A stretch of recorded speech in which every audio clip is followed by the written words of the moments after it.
Hello, everyone. Hi, Kevin. Hi, Edith. How are you? I'm great. Good to talk to you again. As always, as always. I'm delighted to have an opportunity to speak live and share my conversations with Kevin with all of you. I first met Kevin during COVID in the way that we often met each other during COVID, which was Zoom. Kevin had an idea, and it was to start Charter, an organization, newsletter, research organization to really get under the hood of people, work, and the exciting dynamics and challenging dynamics that took place. He reached out, said, "Can we have a conversation? We're having a remote launch, and we've been in touch ever since." I welcome all opportunities to work with Kevin and his team, and let's get started. So, Kevin, thank you for joining us today. Thank you, Edith. And it's very mutual. We started our organizations around the same time, and I feel like I've learned so much from you along the way. Well, thank you for that. It's mutual. So let's start out, as we always do with Medley Moments, talking about giving a little bit of insight into our guest. And so let me start out with a high level on Kevin and his background. Kevin Delaney is the CEO and editor, as I mentioned, in chief of Charter, which is a publication really that's designed to empower leaders to create a dynamic workplace where everyone thrives. If that sounds familiar, it's something that's true and significant to what Medley does, coincidentally, but it's not a coincidence that we work very closely together. Previously, he was the founding editor-in-chief and co-CEO of Quartz, a senior editor for the New York Times and managing editor of the Wall Street Journal online.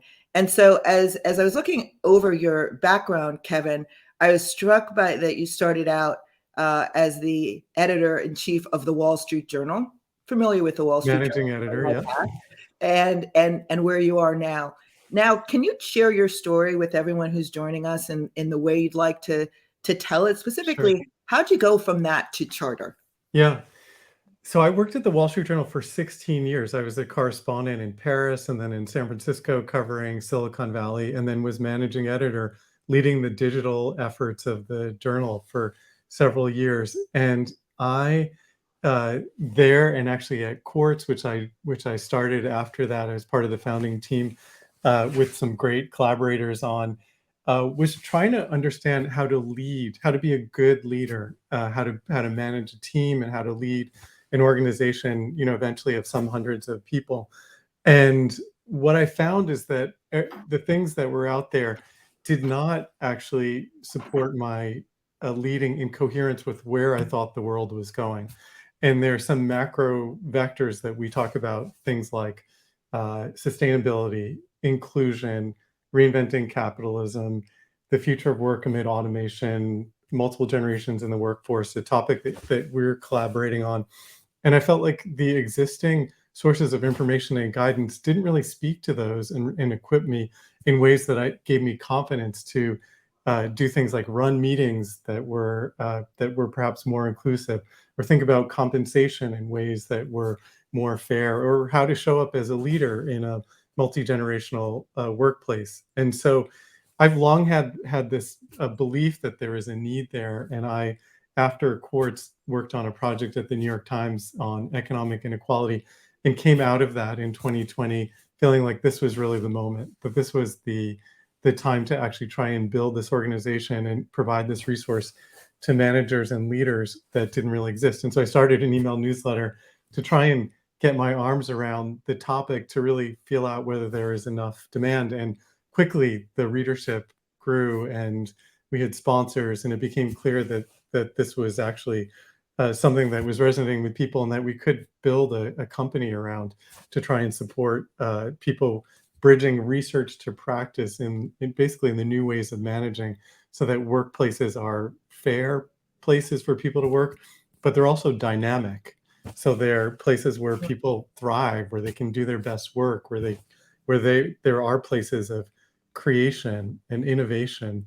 In my view, is that the conditions for that are ones that the foundation is that these workplaces are fair, and where there's great communication and transparency.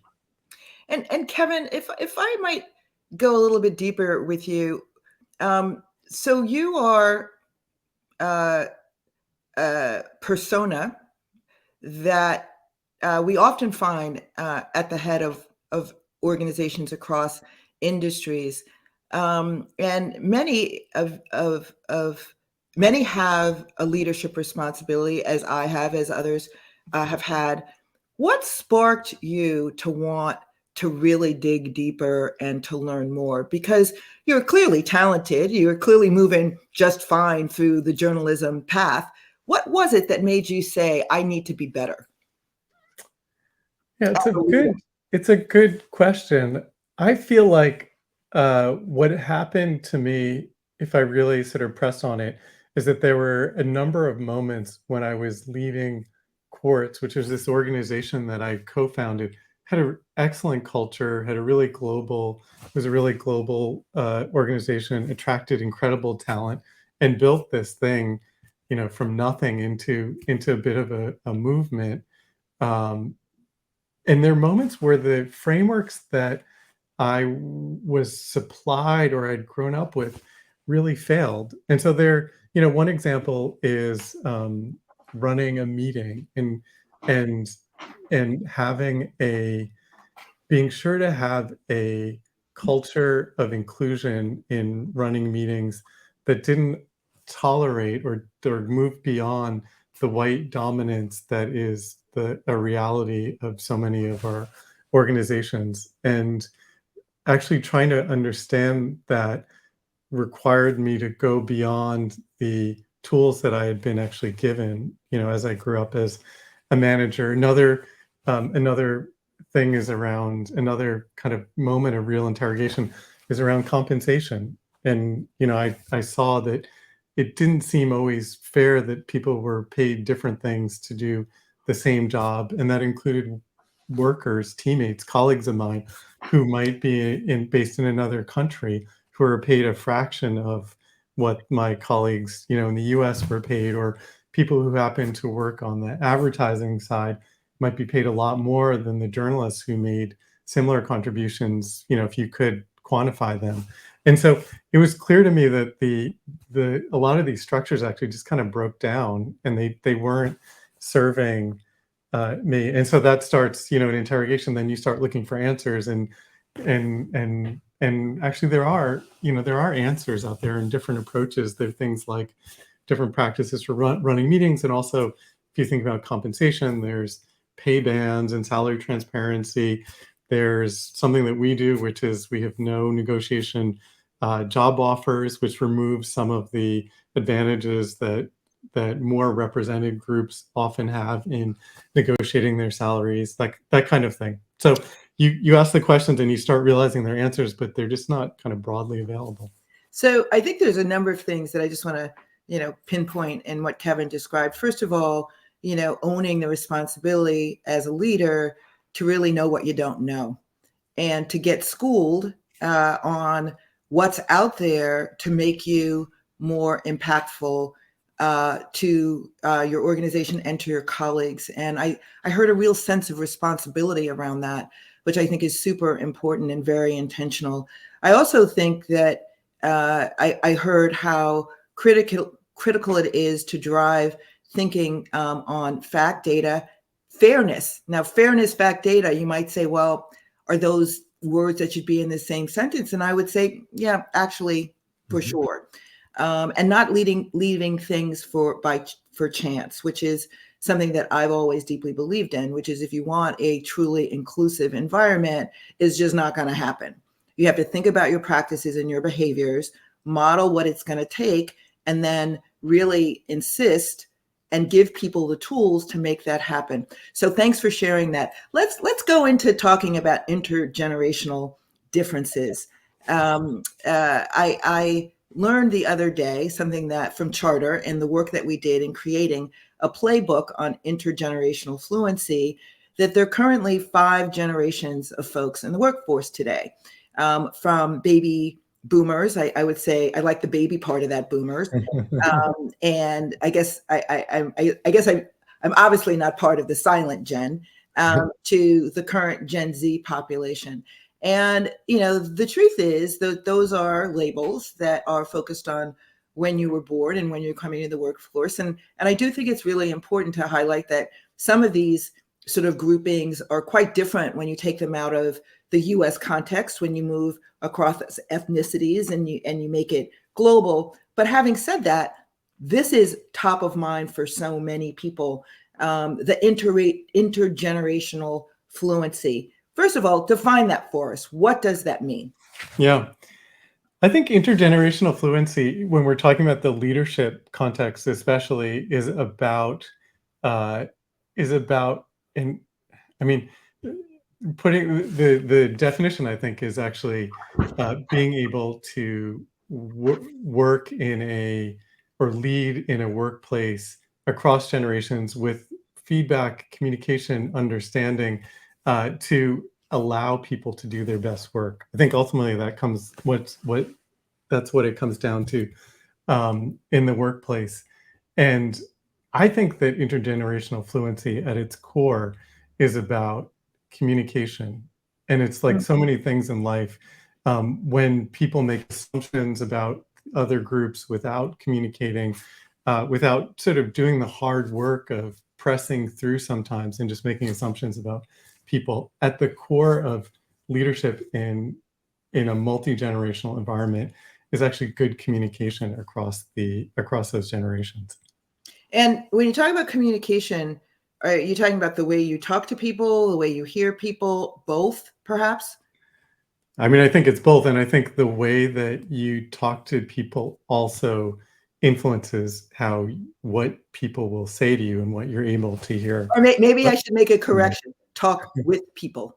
Maybe Yeah, that's part how of you talk with people. that. And Yes. so, yeah, no, I think that there's a few things. So, I just was speaking earlier, with an acquaintance, and he was explaining how there's a generational divide in his workplace because younger workers will often open their laptops in meetings to take notes or do things, or they might be shopping online. I don't know exactly what they're doing, but that this really frustrates the older workers who feel like they're not getting the full attention of the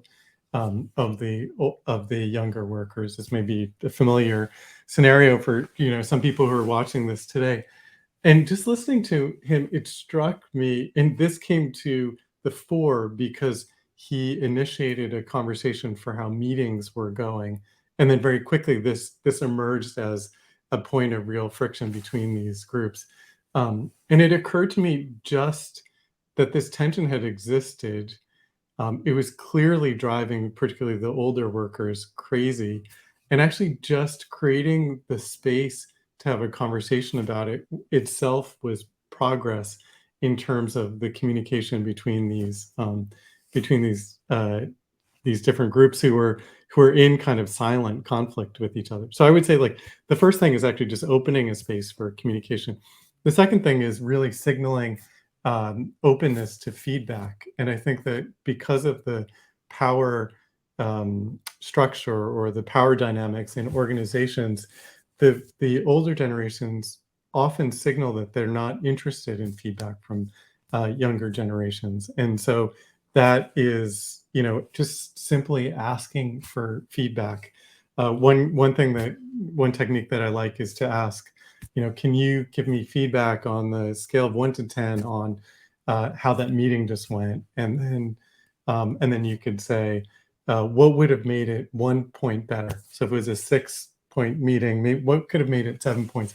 It's a way to get actually pretty specific, and it's a way to signal a permission to actually give feedback. So that's another area of communication that's really important.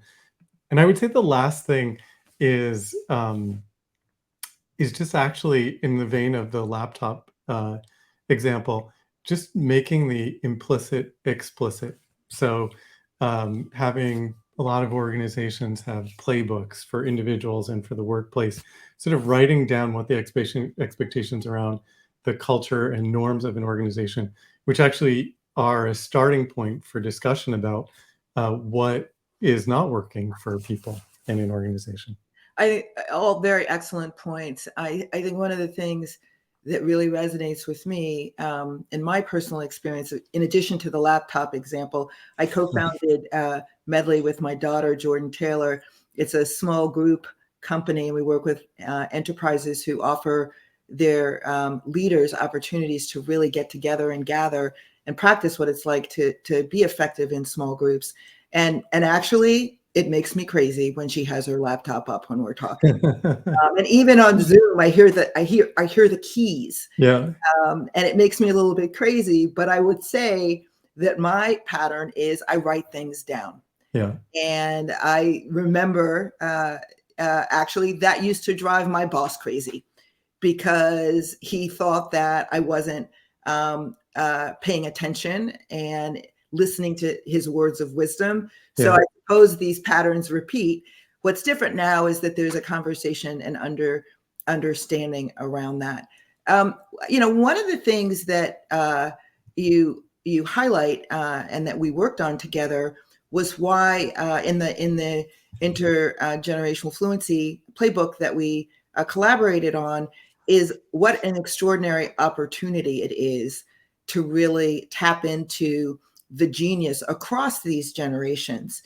I always found it extraordinary when every year at Goldman Sachs, and I find it equally exciting in our small Medley organization, when someone new joins out of university, because they're bringing into the workplace a different perspective, a way of doing things that, of course, is dramatically different in the way that I did things, and really gave us real clues as to what expectations were going to be of people coming to work going forward.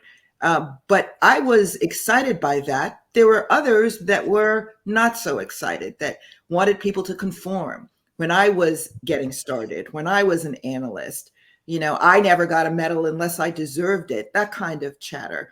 What have we heard about the positive impacts? What have we learned about the positive Yeah. impacts of creating environments where everyone can really thrive? Yeah, and I'm hearing this too, Edith. Sometimes when people say kind of offhand, and they're looking for maybe some sympathy from me, which I'm not there for them with, but they'll say, young workers, they just don't feel the same about work. They come in, they have different expectations. They're not leaning into the opportunities and going that extra mile. And I totally agree with you that this is they have a different relationship to work. And I think I know you have some interesting thinking about this, but their presence is an opportunity for us to actually learn, and for us to be open to kind of what they bring to the workplace, and kind of rethink some of our assumptions. There are two things that I think are two tactics that I think are particularly useful. One is, I love reverse mentoring, because so this is where a younger worker is actually assigned to mentor a more senior worker. And at the very least, this just sort of signals the culture of an organization, that the organization is open to learning from its youngest workers. And there are lots of ways in which, we know this, that particularly around technology and media and these things that younger workers are more fluent than older workers in, that are really critical. That's one of the ways to do that. A lot of organizations use the donut plugin into Teams or Slack or whatever messaging. And what this does is that randomly assigns workers to meet with each other. So even if you don't have a reverse mentoring program, those kind of connections across the organization are actually really helpful to for everyone to learn from each other. The other practice that I sort of mentioned briefly in passing before is around user manuals. And so it's something that we've done at Charter. And they basically, when someone joins an organization, they fill out this manual about how they like to work. And Edith, it might be in your case, you might have written that I take notes during meetings, and this is not a sign that I'm not paying attention. It's a sign that I'm actually paying attention and processing what you're saying, and think it's so important to follow up on it, or that kind of thing. And so that's a tactic that I think is very helpful in bridging across generations, because it actually gives people the opportunity to share how they work, what's important for them, what their priorities are, which you might not get to otherwise. And one thing, actually, just one last thing, the thing that I think is so great about what Medley does is that in your groups, you are also practicing. And I think that's a really important opportunity for people to actually have to practice the tactics that they can then go and deploy in the workplace. I'm not seeing Edith right now, and I don't know whether that is because I've frozen or because Edith has. There you are. Okay, Edith. There we are. I'm back. Great. So I was just saying that what you do within your groups that I think is so valuable is being able to practice in a safe place how you show up and how you want to lead in an organization, including across generations. Thank you for sharing that. Would you go into some of the findings from the playbook? Someone Sure. Who's joining us mentioned that a playbook is really a great method for really giving people specific suggestions. It's one thing to say we should be more aware. There's another thing to say this is how we should practice things differently. So super interested to hear some of the. Yeah, sure. I'll share some of the findings. And I should say one thing that's interesting when you're talking about generations, we talked to Michael North. He's at NYU Stern School of Business, and he studies age in the workplace. And what he noted is that if you focus just purely on someone's age, you get bogged down in stereotypes, assumptions, oversimplifications. And he said, another way to think about it, he used the acronym GATE, and that's generation, age, tenure, and experience. And in some cases, it aligns with generations, but it's probably like a more nuanced way of actually thinking about the different cohorts in the workforce who might be of a certain generation, but might be of a different tenure within an organization, or might have different types of experience that they're bringing. So, I think that to my mind, the practices that stand out from the playbook are practices that are common to good leadership generally. And so there's a few key areas of this. One is empathetic leadership. We know the importance of this. Flexibility is another one. And, part of that relates to the different needs of people at different life stages, including around benefits. And so great benefits look different for people at different life stages. So recognizing that's important to creating a workplace that works for more people. Inclusion. So we know when we talk about inclusion in terms of race and ethnicity and identity, and across generations, that's actually really important as well to practice some of the same things, but think about them in terms of inclusion. There's the beginner's mindset, which is, what we've been talking about, which is this idea that even as a leader, you're looking to learn constantly, and you're open to learning from wherever it comes from, including from other generations. And then some of the specific tactics that we talk about in the playbook, and we spent a fair amount of time on mentorship, on feedback, and on communication. Those are some areas, and folks who are interested in this, that we'll find in the playbook some specific tactics in each of those areas. And Emma has just put the link in the chat helpfully. And thank you for sharing that. And I would encourage people to look at the playbook and go through it on charterworks.com. I would also say that it's important to go into any interaction, particularly one with someone who is generationally different than you or different in any way, with the mindset of extraordinary opportunity. Because you can, as you said, Kevin, earlier, learn from not only anyone, but from everyone, regardless of their stature in the organization or, their tenure, et cetera.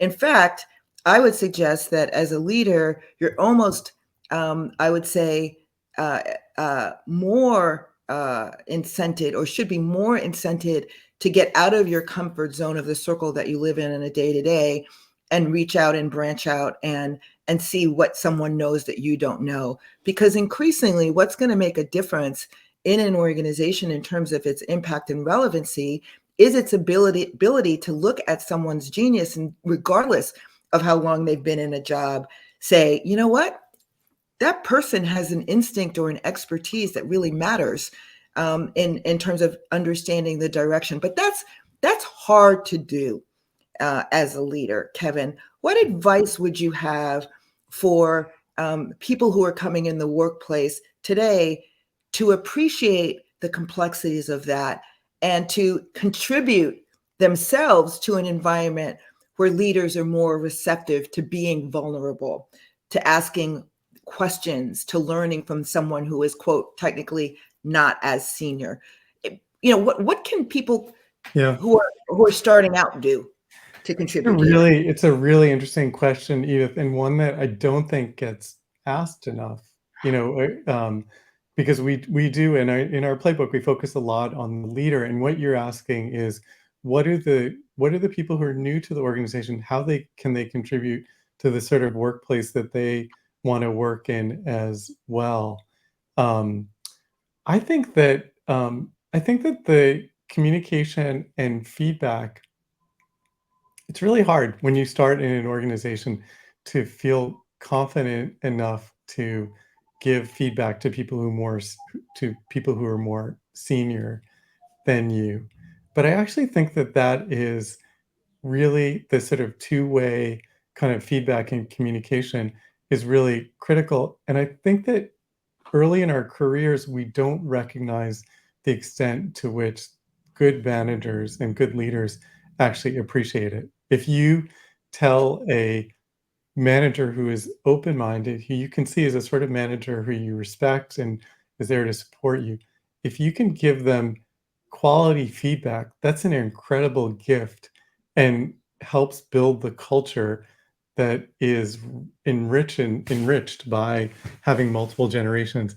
And Edith, I think of a story that I've heard you tell about some feedback that you got when you were at Goldman Sachs about your engagement with other workers, and just think of the colleague who gave you that feedback, possibly with some trepidation because they were more junior than you, really going very far to both help you and establish the culture. I don't know if you want to Sure, tell that story.